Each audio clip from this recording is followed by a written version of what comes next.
Have you ever wondered why some people just seem to build wealth effortlessly while others are always struggling? Is it just luck or maybe education? Well, what if it's something deeper? Today, we're going to dig into the mindsets of the rich and poor, looking at it through the ancient wisdom of the master strategist Chanakya. But let's kick things off with a modern idea that really sets the stage.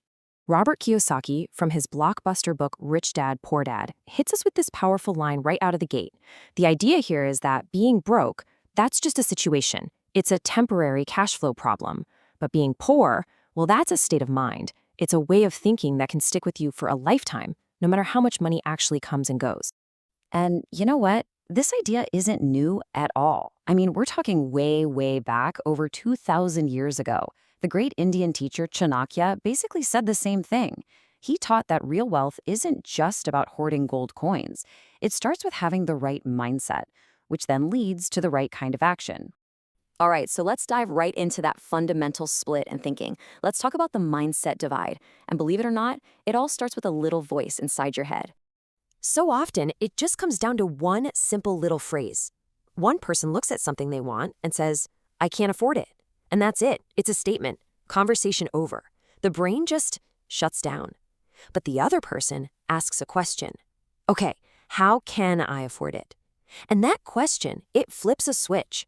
It forces your brain to start working, to look for solutions, to get creative. Kiyosaki's Rich Dad really put it perfectly, didn't he? One phrase leads to a dead end. It's resignation. The other one, well, that's where the adventure begins. It just goes to show how the very words we use can literally build the walls around us or open up the doors to our future. And there's actually a psychological term for this. It's the classic difference between a fixed mindset and a growth mindset. The fixed mindset says, hey, this is who I am, this is how smart I am, and that's that. But the growth mindset, it says, my abilities can grow, I can get better, I can learn more with effort. And honestly, this one core belief is the foundation for absolutely everything else we're going to talk about. So how does this difference in mindset actually play out in the real world with real money? Let's look at how people treat their cash. Do they see it as a tool for building or as a trap that just gets them into more trouble? Now, to really get this next part, you need to know two super simple but incredibly important definitions. An asset is anything that puts money in your pocket. Think of a stock that pays dividends. A liability is anything that takes money out of your pocket. Think of a car loan payment. That's it. Just understanding this one difference is a massive first step. Okay, this slide right here shows it all so clearly. Look at the cash flow. For the poor, income comes in and goes right back out to cover basic expenses. For the middle class, income comes in and gets funneled into liabilities, mortgages, car payments, you name it. But look at the rich. The game is totally different. Their main focus is using their income to buy assets. And then those assets generate even more income. Their money is literally working for them 24/7. And this leads to a massive difference in spending.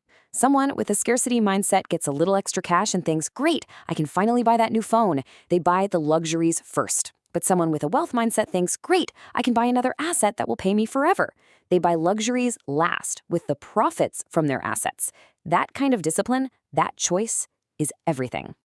And you know, it's not just about money. This mindset difference seeps into everything. Your daily habits, how you think about risk, and even the people you choose to hang out with. Just take a look at these numbers from researcher Tom Corley. They're pretty staggering. 88% of wealthy people read for self-improvement for at least 30 minutes a day. Compare that to just 2% of poor people. We're not talking about beach novels here. This is about a relentless daily commitment to learning and growing. And what about risk? Well, if you have a scarcity mindset, you avoid risk at all costs because you don't have a safety net. The goal is just to not lose. But the wealth-building mindset is different. It doesn't avoid risk. It learns how to manage it. It understands that calculated risks are where the real opportunities for growth are hiding. You've probably heard this famous quote from Jim Rohn before. You are the average of the 5 people you spend the most time with. It's repeated so often because it is profoundly true. Your social circle has incredible power. And yep, the data backs this up big time. Tom Corley's research found that 86% of wealthy people make a point to associate with other successful, positive people. Meanwhile, a whopping 96% of those struggling financially tend to hang out with others who are also struggling. Your circle can be a launch pad that rockets you forward or an anchor that holds you in place. Okay, now it is absolutely crucial that we pause here for a second and add a big dose of reality. Because what we've talked about so far, it's not the whole story. It's really easy to hear all this and think, okay, so it's all about personal choice. But we have to ask ourselves, is it really that simple? Is it only about what's going on inside someone's head? This quote from Thomas Frank just nails it. This isn't about blaming people. There are countless individuals out there with an amazing growth mindset, working incredibly hard, making smart choices. But they're being held back by their circumstances, systemic issues, a lack of opportunity, or just a string of bad luck. Mindset is powerful for sure, but our circumstances are very, very real.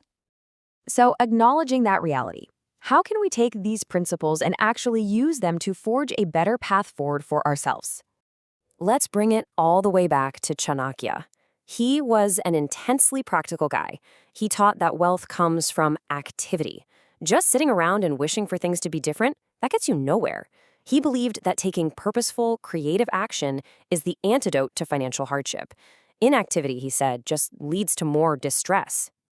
So what does that activity look like for us today? Well, let's break it down into 3 actionable steps. First, invest in your mind. Make it a priority to learn about money, to understand how this game is played. Second, build your asset column. Make it your mission to acquire things that will pay you. And third, choose your circle wisely. Go out and find people who lift you up, who challenge you, and who inspire you to grow. And that's really the big lesson here from both ancient wisdom and modern science. We can't always control our circumstances, that's true.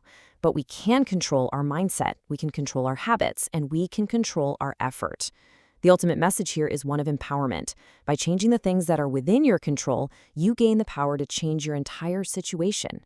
The only question left is, what are you going to change first?